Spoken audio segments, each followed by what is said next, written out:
The air on the American military base in Freiburg, Germany, was crisp, carrying the scent of pine and distant exhaust fumes. It was late autumn, 1959, and the trees surrounding the barracks were shedding their last leaves in a slow, golden cascade. Most days the base buzzed with the familiar rhythm of military life, drills, inspections, the rumble of trucks, and the occasional blast of rock and roll music from an open barrack window, often the King's own tunes. But today a different kind of tension hummed. A sleek black staff car polished to a mirror sheen glided to a halt in front of the commanding officer's headquarters. Its arrival was unannounced, a ripple of quiet apprehension spreading through the ranks. Out of the back stepped General Marcus Sterling, a figure of formidable presence. He wasn't just tall, he commanded space. His uniform, impeccably pressed, was adorned with a cascade of ribbons and medals, each a testament to a long, distinguished career that had seen him through 2 wars and countless high stakes. His silver hair was cut short and neat, his blue eyes sharp, missing nothing. General Sterling was not a man known for casual visits. He was a strategic mind, a planner, a man who moved with purpose. His unexpected presence sent a shiver of nervous speculation through the officers and enlisted men. Was it an unscheduled inspection? A new directive from the Pentagon? Whispers followed him like a shadow as he strode through the building, his polished boots clicking a precise rhythm on the linoleum floors. Inside the commanding officer's office, Colonel Henderson, a stout man with a perpetually furrowed brow, rose stiffly to attention. "General Sterling, sir." An unexpected honor. Sterling offered a curt nod, his gaze sweeping the room before settling on Henderson. "At ease, Colonel. I apologize for the lack of notice. This visit is unofficial, in a manner of speaking." Colonel Henderson's brow furrowed deeper. "Unofficial, sir? May I inquire as to the nature of your visit?" He tried to keep the surprise out of his voice, but it was clear he was baffled. Generals didn't typically make unofficial calls. General Sterling walked to the window, his back to the colonel, his gaze fixed on the parade grounds beyond. The sounds of a distant bugle call drifted faintly into the room. "I have come," he began, his voice low but clear, "to meet Private Elvis Presley." A stunned silence filled the office. Colonel Henderson's jaw dropped ever so slightly. He blinked, unsure if he had heard correctly. Here on his base, serving his country like any other enlisted man, and General Sterling, a decorated war hero, had come all this way, unannounced for a meeting. "Sir," Henderson finally managed, his voice a little hoarse. "Private Presley, sir. Is there a matter of military importance concerning him?" General Sterling turned, his expression unreadable. "No, Colonel, not in the conventional sense. This is a personal matter." Henderson stammered. "A personal matter, sir. With all due respect, General, Private Presley he's a soldier first and foremost. He maintains a strict schedule. Just like everyone else, we go to great lengths to ensure, and the fan requests." "I understand," Sterling said, his voice flat, revealing nothing. "And I assure you, Colonel, my request is not a frivolous one. I have a very specific reason for this meeting." He paused, his gaze hardening just a fraction. "And I intend to meet him." The weight of his words settled in the room, heavy and undeniable. Colonel Henderson suddenly felt very small. A general, a man of Sterling's stature, didn't use such definitive language unless he meant business. And when he said, "I intend to meet him," it wasn't a request. It was an order, thinly veiled by polite phrasing.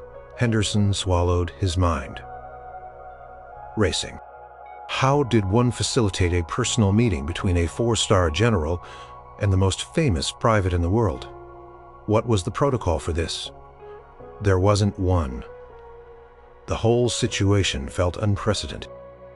He imagined the headlines, the gossip, the potential disruption to Elvis's carefully managed military life. "Of course, sir," Henderson managed, forcing a professional tone. "I'll make the arrangements immediately. Private Presley is currently undergoing training exercises. I'll have him brought here at your convenience." General Sterling held up a hand. No, I don't want to disrupt his duties. I want to meet him as he is, as a soldier, not as a performing monkey for a general's curiosity." His words held a hint of steel, a warning against treating this as a spectacle. "Just tell me where I can find him, or, better yet, assign me a capable escort who can facilitate this meeting with discretion." Colonel Henderson nodded, relieved that the general wasn't demanding Elvis be paraded before him. "Certainly, sir, I have just the man. Private Elias Vance. He's discreet, resourceful, and he knows the base like the back of his hand. He's also part of the security detail that often works with Private Presley, so he understands the nuances." "Good," Sterling said, a flicker of something that might have been approval in his eyes. "Send him to me. I'll wait here." He turned back to the window, his hands clasped behind his back. A silent, imposing figure. Colonel Henderson, feeling a sudden chill in the room, quickly moved to carry out the general's unexpected and highly unusual command. The general had pulled rank, subtly but undeniably, and now it was up to a young private to navigate the fallout. Private Elias Vance was finishing his late lunch in the mess hall, picking at a plate of lukewarm mystery meat and boiled potatoes. He was 20 years old, with quiet, observant eyes that seemed to take in everything without overtly watching. He wasn't the biggest or the loudest private on base, but he possessed a calm demeanor that made him stand out. He moved with an economical grace, spoke when necessary, and always seemed to know exactly what was going on around him. These traits, combined with his unwavering reliability, had earned him a spot on Private Presley's security detail, a highly coveted and often stressful assignment. Being part of Elvis Presley's inner circle on base meant dealing with a constant stream of challenges. There were the legitimate military duties, of course, but then there were the fans, the media, the curious officers, and the general public, who somehow always found a way to get too close. Elias's job was to ensure Private Presley, while fulfilling his service, also maintained some semblance of normalcy and privacy. It was a delicate balance requiring more diplomacy than most military roles. He was halfway through his bland meal when a corporal appeared at his table. "Vance, Colonel Henderson wants to see you now. Top priority." Elias merely nodded, pushing his plate aside. He didn't ask questions. When the colonel wanted you immediately, it usually meant something had gone sideways. He wiped his mouth with a napkin and rose, straightening his uniform. A few minutes later, he was standing at attention in Colonel Henderson's office. Henderson looked harried, his usual stern expression replaced by one of nervous agitation. General Sterling was still by the window, a silent, imposing statue. "Vance," Henderson began, his voice a low rumble. "This is General Sterling. He's here on a personal visit." Colonel paused, casting a quick, uneasy glance at the general. "He has expressed a desire to meet Private Presley." Elias's gaze flickered to General Sterling. He knew the general by reputation. Of course, a legend, and now he wanted to meet Elvis. Elias felt a familiar knot of apprehension tighten in his stomach. Another fan, albeit a very, very powerful one. He had handled dozens of these requests, from visiting dignitaries to insistent colonels. Most ended with a polite decline or a quick supervised handshake at a public event. But this was General Sterling. "Sir," Elias said, addressing the general, his voice even and respectful. "Private Vance, sir, at your service." General Sterling turned from the window, his piercing blue eyes fixed on Elias. He didn't say anything immediately, just studied the young private. Elias met his gaze steadily. Not defiant, but not intimidate either. He was simply present, awaiting orders. Private Vance Sterling finally said, his voice calm, but with an underlying authority that needed no shouting. This general wasn't looking for a show. He wanted a genuine meeting, but on his terms. The personal matter part was intriguing. It suggested there might be a legitimate reason beyond simple celebrity. Worship, but Elias had learned to be cautious. Everyone had a legitimate reason when they wanted to meet Elvis, sir, Elias replied, choosing his words carefully. Private Presley is currently engaged in a field exercise with his unit. He's expected back at barracks in approximately 2 hours for mess and evening duties. He didn't say no, but he laid out the facts, highlighting the difficulties without being insubordinate. General Sterling's eyes narrowed slightly. I am aware of a soldier's duties, Private. I spent 30 years performing them myself. My request stands. I wish to meet him, and I wish for you to arrange it. The implication was clear. Don't tell me his schedule. Make it happen. He could simply follow orders, march the general over to wherever Elvis was, and force the meeting. But that wasn't how Elias operated. That wasn't discreet. That wasn't without undue disruption. And it certainly wasn't classy.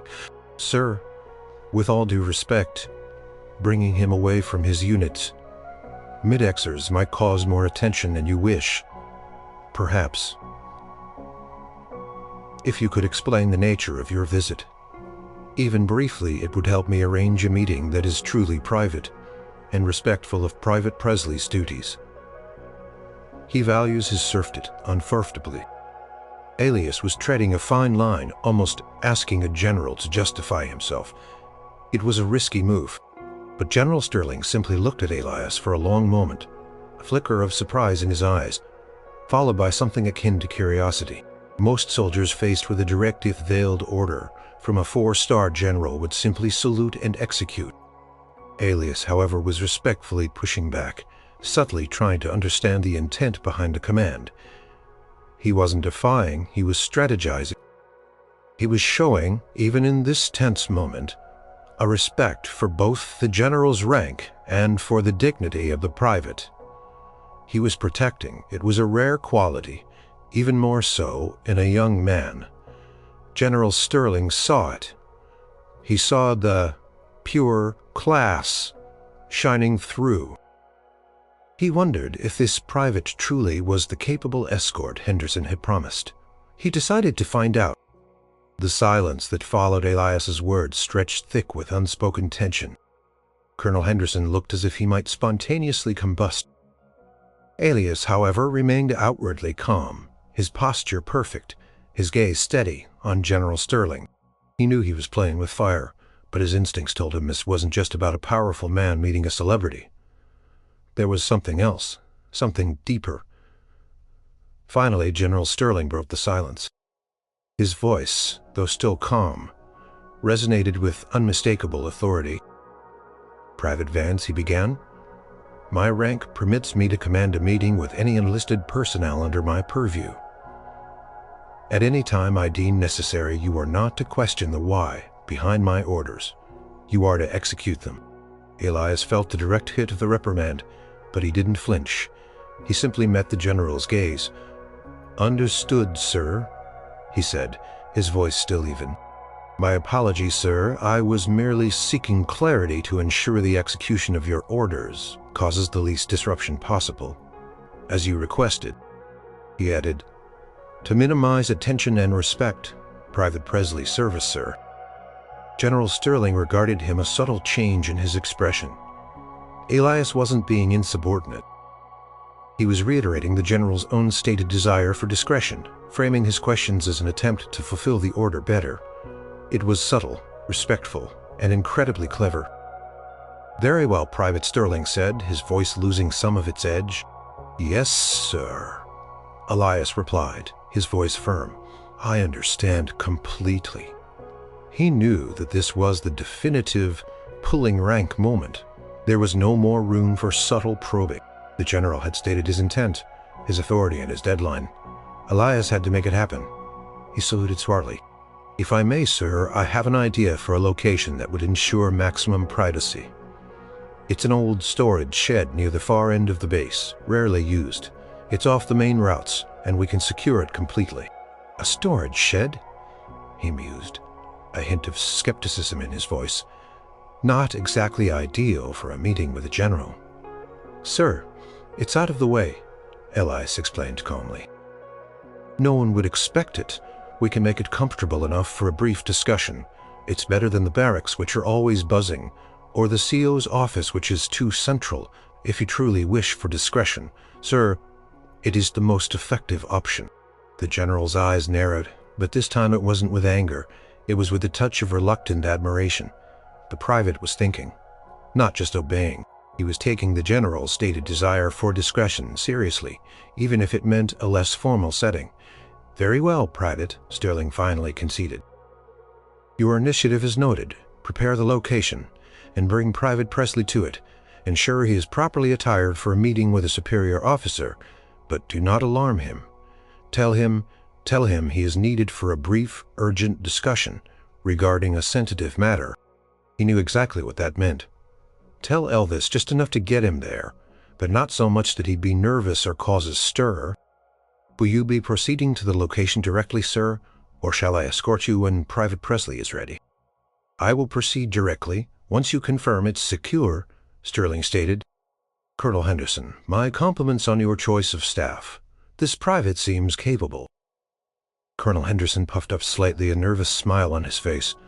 "Thank you, sir. Private Vance is indeed one of our best." Elias saluted again, then turned and exited the office.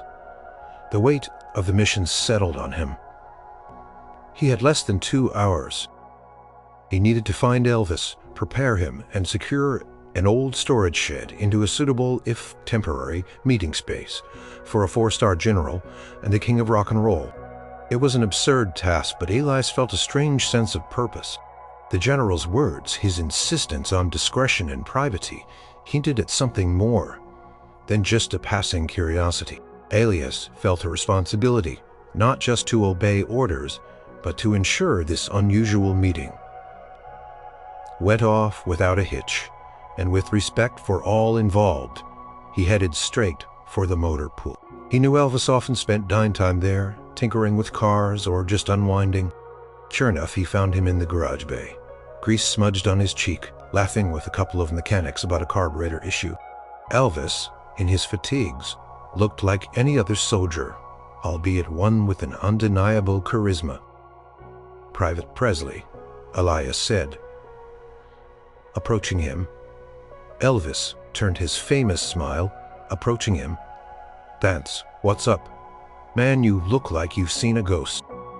"Something like that, Private," Elias said, keeping his voice low. "I need you to come with me. Urgent, sensitive matter. Cop brass."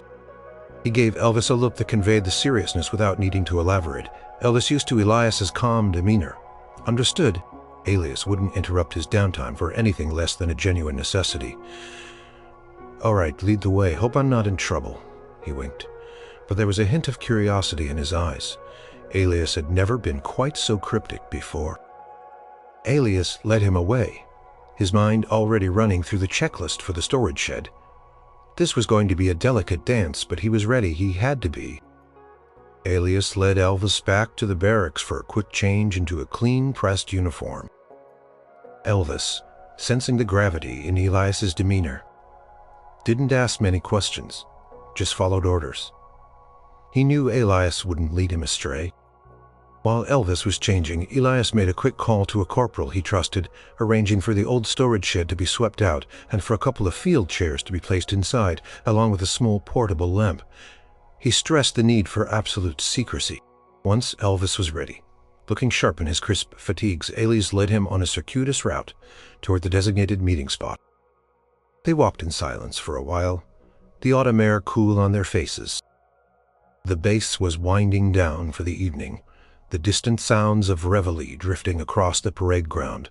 "So what's this all about, Vance?" Elvis finally asked, his voice low. "Top brass, that general who just arrived. I heard some whispers." Elias nodded.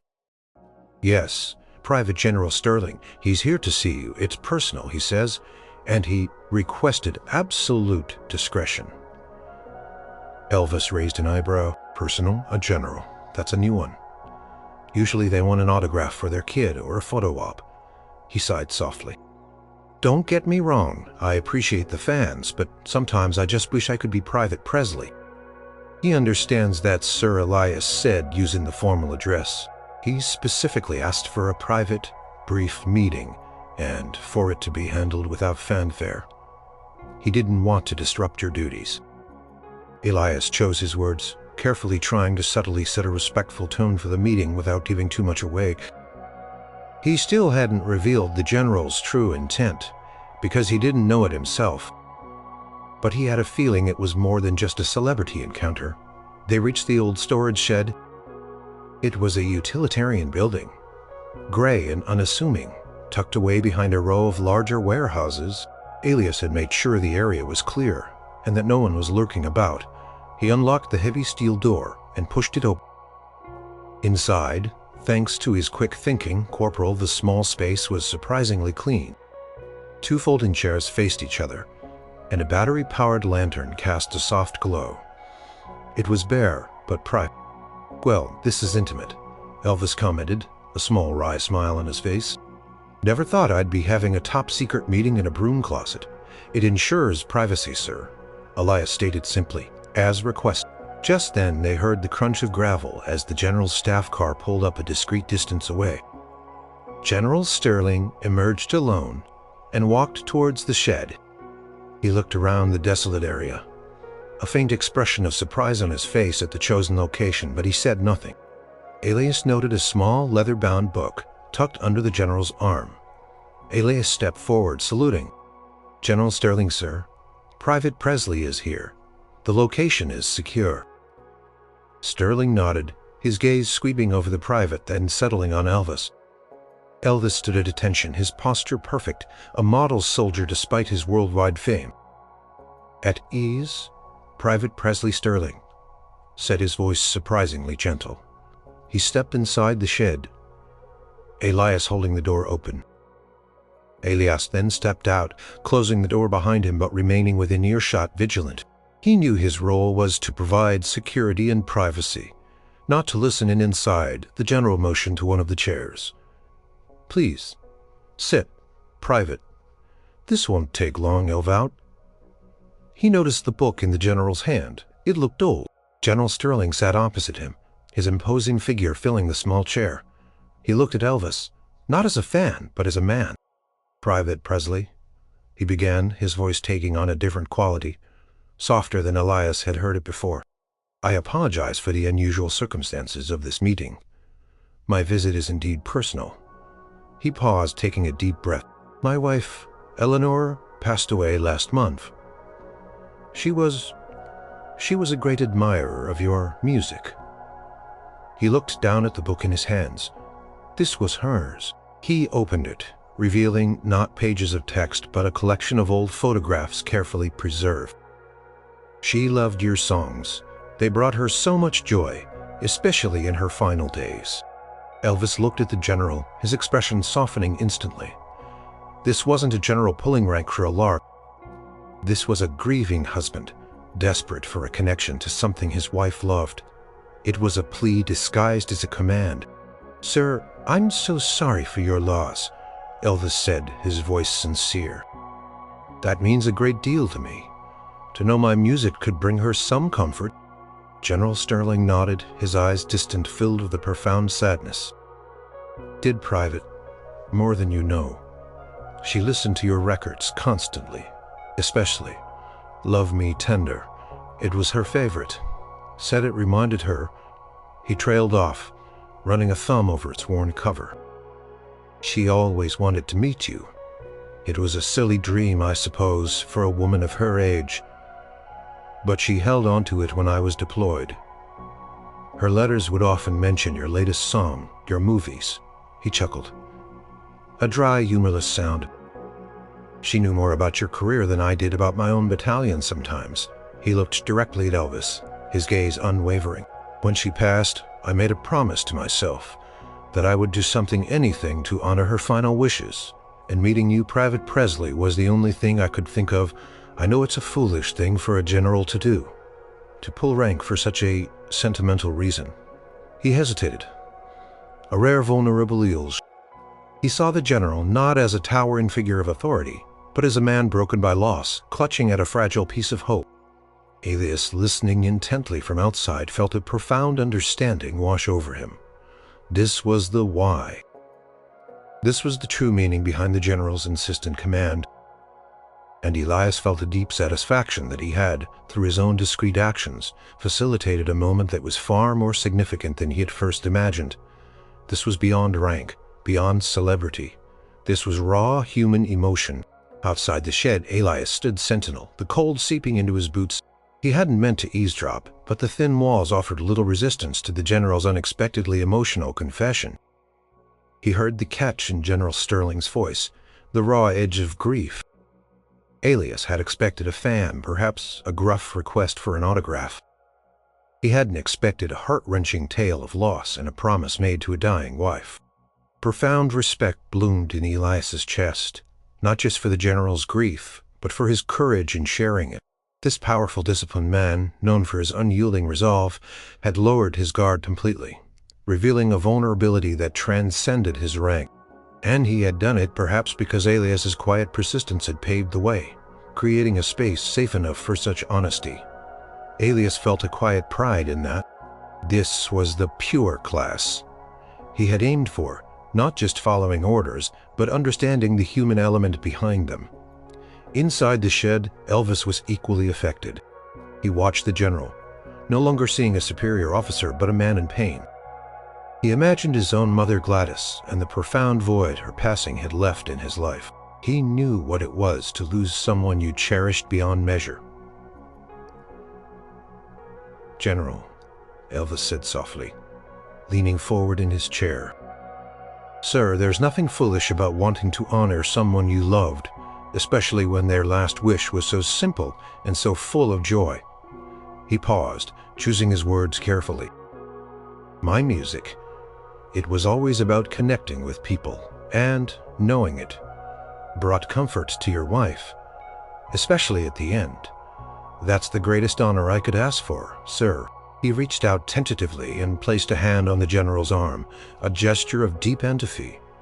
"She must have been a wonderful woman, sir." General Sterling looked at Elvis, really looked at him, and for the first time, a genuine if fleeting smile touched his lips.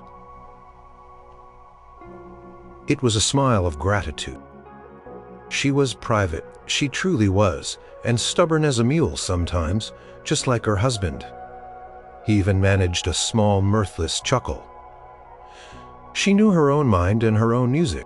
He opened the photo album again, carefully turning the pages. "She loved this one too," he murmured, pointing to a grainy black and white photo of a young woman with a radiant smile. "She was barely 20 here.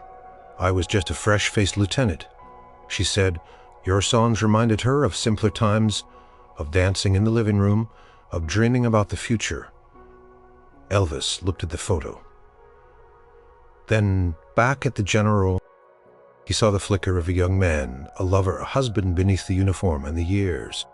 "General, if it's not too much to ask, what was her favorite song of mine? You mentioned 'Love Me Tender.'" "Oh, it would," Sterling confirmed, his voice, now softer, almost wistful. "But she also had a soft spot for 'Can't Help Falling in Love.' Said it reminded her of our early days when we were just young and silly, full of hope." He closed the book, his gaze fixed on Elvis. "She would have loved this to meet you, to tell you herself." Comfortable silence settled between them. Not awkward, but profound.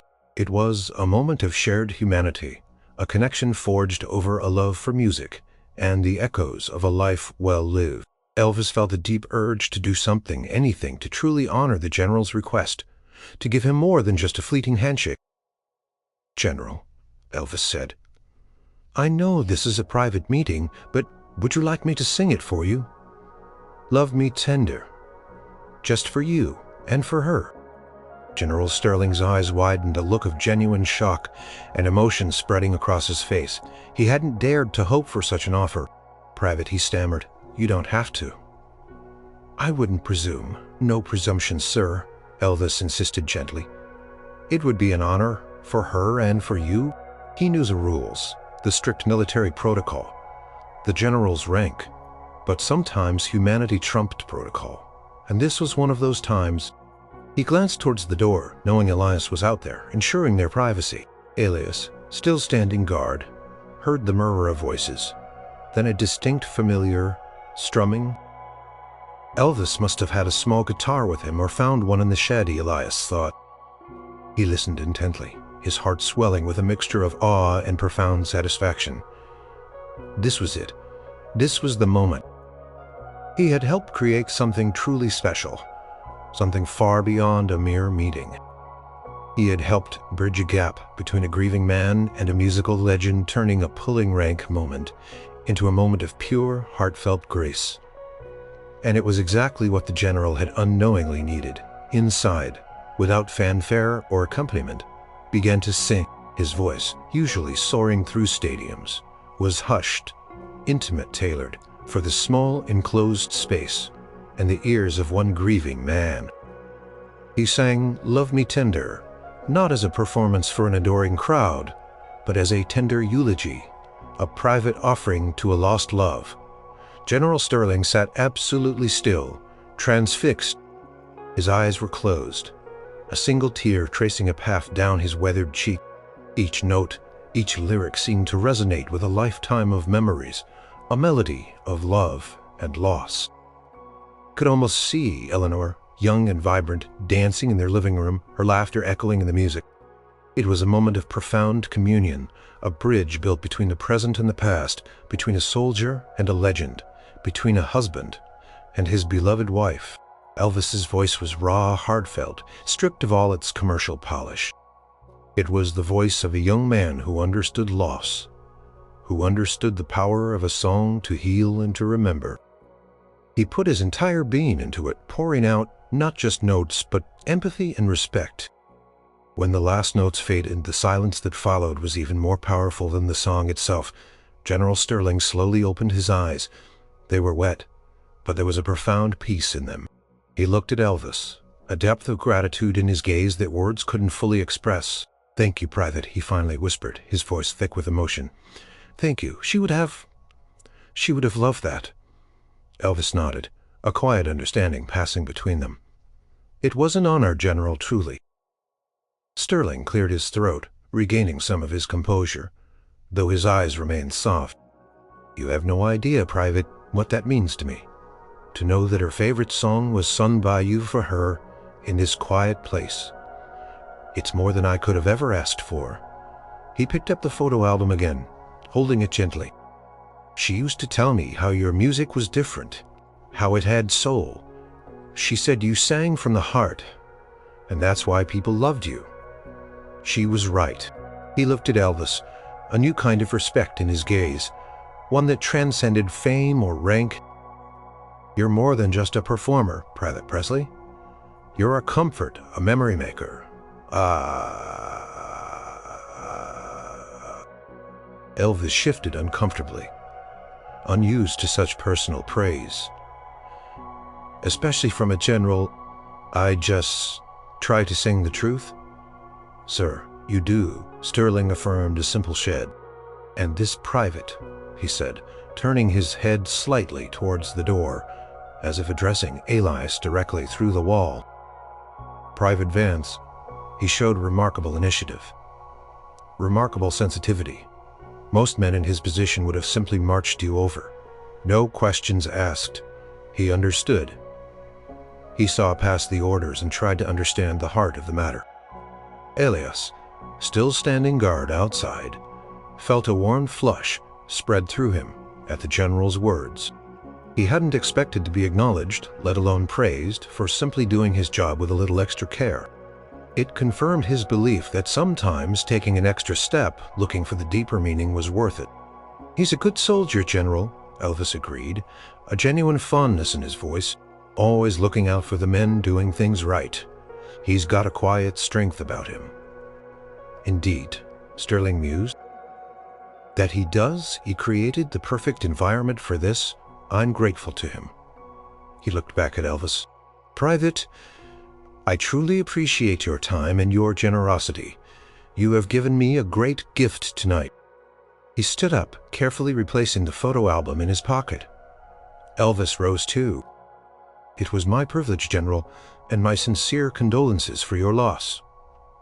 General Sterling nodded, then extended his hand. Elvis shook it, a firm, sincere grip. It wasn't just a handshake between a general and a private. It was a handshake between two men who had shared a profoundly human moment, brought together by lost music and the quiet, pure class of a young soldier named Elias Vance. The general knew his initial pulling rank order had been transformed by Elias's empathy into something truly extraordinary. As General Sterling stepped out of the shed, Elias snapped to attention. The general's face, usually stern and composed, was softer, his eyes still holding a lingering warmth. He looked at Elias, a new depth of understanding in his gaze. "At ease, Private," Vance Sterling said, his voice unusually gentle. "You handled this exceptionally." Elias felt a surge of pride but kept his expression neutral. "Thank you, sir. I simply followed your orders for discretion, sir." Sterling gave a small, knowing smile. "You did more than that, Private. You understood, and you created an atmosphere that allowed for a genuine connection. That's a rare skill, especially in a young soldier." He paused, then said, "You have my profound gratitude." Elvis emerged, looking reflective but with a quiet peace about him. He met Elias's eyes and gave him a small, almost imperceptible nod of appreciation. "Private Presley," General Sterling said, extending his hand once more. "It was an honor to meet you. Thank you for your service and for your extraordinary kindness." Elvis shook his hand firmly. "It was my honor, General. My deepest condolences again for your loss." For a moment the two men stood there, a general and a private, one a symbol of military might, the other a global icon, linked by a shared moment of vulnerability and respect. There was no pretense, no performance, just two souls connecting. "Private Vance," he began, his tone becoming more formal but no less sincere, "I want to commend you for your exemplary conduct today. Your initiative, your discretion, and your professional empathy are qualities rarely seen in such a demanding role. You displayed pure class, Private. You did more than duty. You understood the human element. That's why this meeting was so meaningful." He then looked from Elias to Elvis. "Both of you. You represent the best of what our country asks of its servicemen: dedication, honor, and a profound humanity." The general paused, then added, "Private Vance, I will be putting in a personal commendation for you, and if you ever find yourself considering your next steps after your service, feel free to contact my office in any field you choose." Elias was stunned. "Approach your guidance." It was an unheard of gesture, a direct result of his quiet, deliberate actions. "Sir," he managed, genuinely touched. "That means a great deal, thank you, sir." "Don't thank me," Private Sterling said, a rare, genuine smile gracing his features. "Thank yourself, you earned it." He gave a final nod to both men, then turned and walked briskly back to his staff car. As the vehicle pulled away, its taillights disappearing into the dimming twilight, the three of them were left in the quiet, cool air, the silence broken only by the distant sounds of the bass. Elvis clapped Elias on the shoulder, a light, friendly touch. "Well, Vance, that was something, wasn't it?" "Yes, Private," Elias agreed, a small smile playing on his lips. "It was. He was a good man," Elvis said, looking towards where the car had disappeared, "and a deeply sad one. I'm glad I could help him." He paused, then looked at Elias. "You know, General Sterling was right about you, Vance. You handled that perfectly. Most guys would have just forced me into a quick handshake or made a big deal out of it. You made it respectful. You made it real, to honor his request for privacy and your need for it too." "You did," Elvis confirmed. "You saw past the uniform, didn't you? Saw the person." He paused, then added, "Just like he eventually did with me." He gave Elias another appreciative look. "Thanks, Vance, for everything." Elias felt a deep sense of satisfaction. His careful, empathetic approach had not only fulfilled a difficult order, but had also forged an unexpected, heartwarming connection between a powerful general and a world-famous private. It was a testament to the idea that sometimes the most important actions weren't the loudest but the quietest, the most thoughtful. He had, in his own unassuming way, played a crucial role in a moment of profound human connection. Back in the barracks, the usual evening bustle was in full swing. Soldiers chatted, played cards, and prepared for lights out. Elvis, usually swarmed by well-meaning but often overwhelming attention, found a quiet corner with Elias.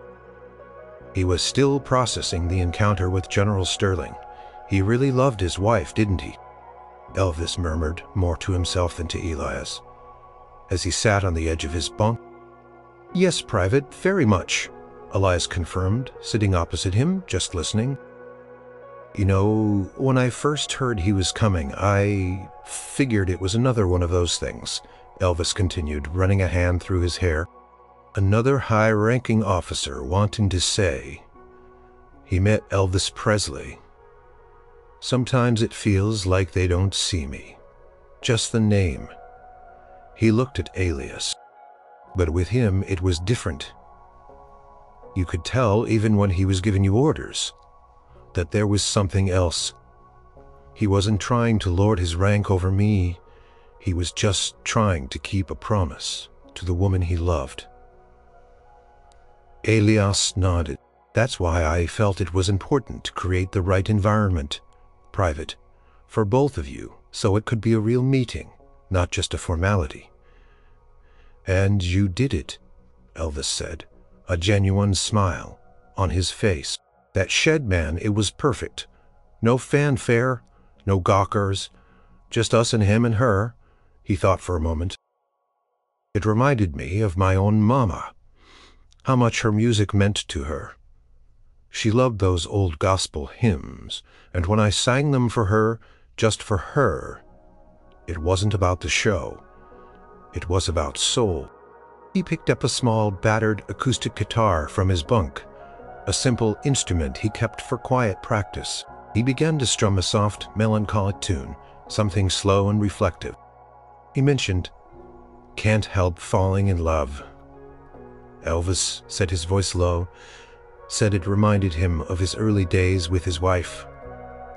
Elias listened, captivated.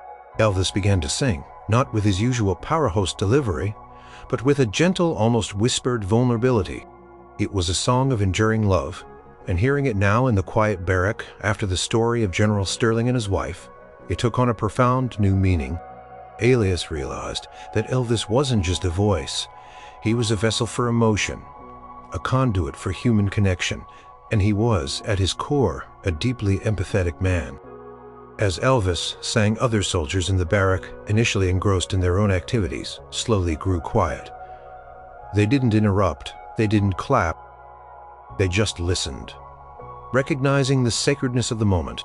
This wasn't a concert, it was a private serenade, a gift from Elvis to the memory of a stranger's beloved wife, channeled through the quiet understanding Elias had fostered. When the song ended, Elvis gently set the guitar down. The barrack remained silent for a beat, a collective exhale. "He's a good man, Vance," Elvis repeated, looking at Elias, a thoughtful expression on his face. "And you're a good man for making that happen. You didn't just follow orders. You read between the lines. You saw his pain, and you found a way to help. That's real class." Elias felt a warmth spread through him. To hear that from Elvis Presley, who dealt with so many people, meant a lot. "Thank you, Private. It was an honor to assist." "Assist my foot," Elvis chuckled softly.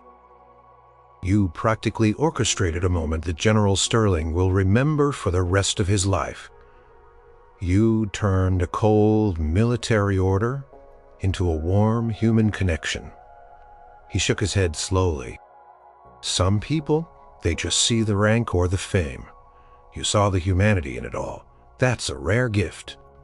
Elias felt a quiet satisfaction. He hadn't sought recognition or praise. He had simply tried to do the right thing, to be respectful and effective in a tricky situation. The acknowledgement from both the general and Elvis was a powerful validation.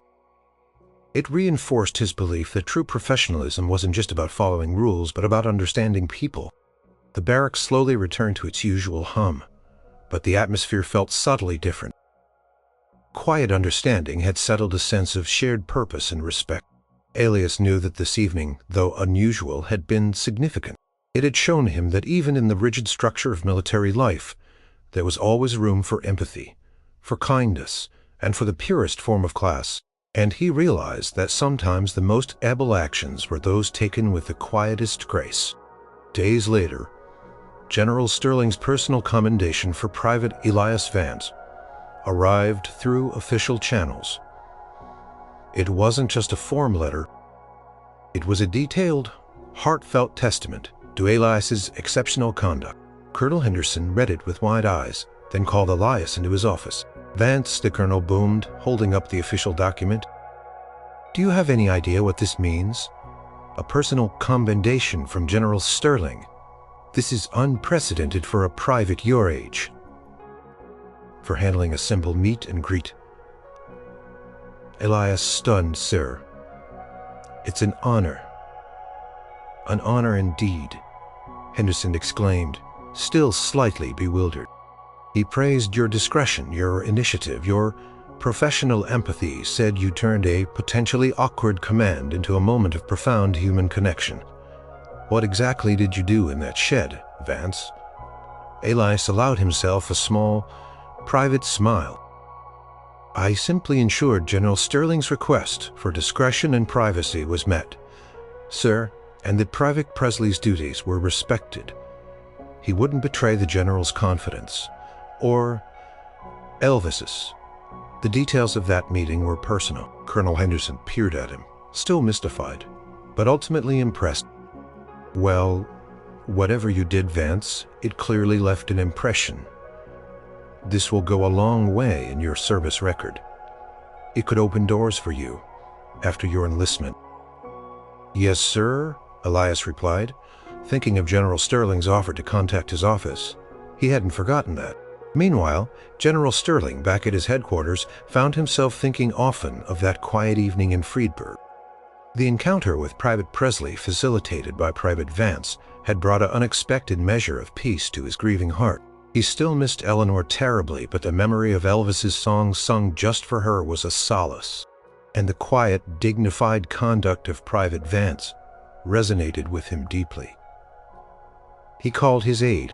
"Captain Davies," he instructed, "I want to personally follow up on Private Elias Vance, ensure his commendation is processed quickly, and keep an eye on his service record. I want to know about any opportunities that might arise for him in the future." Captain Davies, used to the General's exacting standards, was surprised by the personal interest. "Yes, sir. Right away, sir." Later that week, General Sterling received a small, unexpected package. It was a simple, handcrafted wooden box.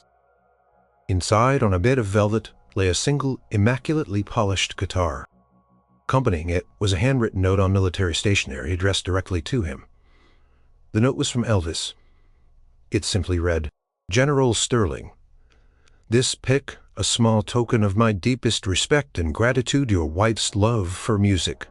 And for you was a beautiful thing that sometimes a soldier just needs to be a man. And thank you for Private Vance. He's a credit to the uniform and a true gentleman. Sincerely, Paul." General Sterling held the pick, turning it over in his fingers. It was a tangible piece of a memory, a connection to a moment that had brought him profound comfort. He understood the message perfectly. Elvis the King was also a soldier, a human being who appreciated being seen for more than his fame, and he recognized the unique contribution of Private Vance. The general felt a profound sense of gratitude, not just for Elvis's kindness, but for the quiet, unassuming grace of Private Vance. The young private had taken a potentially awkward, even abusive exercise of power, a general pulling rank to meet a celebrity, and through his own pure class, genuine human connection, healing, and mutual respect, General Sterling knew he would never forget that evening. It wasn't just about meeting Elvis. It was about seeing the best in people, even in the most unexpected places. And it was about a private who, with quiet dignity and profound empathy, had shown him what pure class truly meant. Life on the base resumed its usual rhythm, but for Elias Vance, Elvis Presley, and General Sterling, the echoes of that quiet evening in the storage shed lingered. For General Sterling, the memory of Elvis singing "Love Me Tender" for his late wife became a cherished comfort. The guitar pick sat on his desk, a constant reminder of Eleanor and the unexpected kindness of two young soldiers. He often found himself reflecting on Private Vance's quiet confidence and respectful ingenuity. He saw in Elias a rare combination of discipline and genuine humanity, a true leader in the making. General Sterling didn't forget his promise. He kept tabs on Elias's career, ensuring that the young private's commendation paved the way for future opportunities within the military or beyond. Should Elias choose a different path, he knew that the world needed more men like Private Vance. Elvis Presley, despite his constant whirlwind of fame and military duties, often thought of General Sterling and the raw emotion of their meeting. It was a powerful reminder of the impact of his music on individual lives, stripped of the usual glamour and hype. He realized that moments like these, connecting with people on a deeply personal level, were the most meaningful parts of his service. He continued to appreciate Elias Vance's unwavering professionalism and quiet strength, seeing him not just as a security detail, but as a genuine, empathetic young man. Their bond deepened slightly, a quiet understanding passing between them in the busy, often chaotic world around Elvis. He learned to trust Elias's judgment implicitly, knowing that the private would always act with integrity and genuine care. And Private Elias Vance, he remained Elias Vance. He continued his duties with the same quiet dedication, the same observant eyes, and the same understated professionalism. The general's commendation became a prestigious entry in his service record, a silent testament to his exceptional character. It opened doors for him, leading to specialized training and more responsible assignments within the military, recognizing his leadership potential. But what truly stayed with him was the personal satisfaction. He had taken a challenging situation where a powerful general used his authority and, through his own actions, transformed it into something beautiful and heartwarming. He had protected Elvis's privacy, honored the general's hidden grief, and facilitated a moment of pure human connection. Elias learned a profound lesson that day. True class wasn't about status or power, but about empathy, respect, and the quiet dignity with which one handled themselves and others. It was about seeing the person beyond the uniform, the fame, or the rank. It was about understanding that everyone, no matter their position, carried their own stories, their own pains, and their own simple desires for connection and understanding. Years later, long after Elvis completed his service and returned to his legendary career, and after General Sterling retired with honor, Elias Vance would sometimes recount this story. Not with boasting, but with a quiet pride. He wouldn't share the private details, but he would speak of the moment a general pulled rank to meet Elvis, and how a simple act of respect and understanding turned a potential clash into a heartwarming memory. The story of that day became a quiet legend among those who knew it, a testament to the power of human connection, to the surprising vulnerability of even the most powerful, and to the enduring pure class of a young private who understood a promise, a memory, and the simple act of genuine kindness. The Automare in Friedberg, which had once carried the weight of an unusual command, now seemed to whisper a tale of unexpected grace, all thanks to the pure class of Private Elias Vance.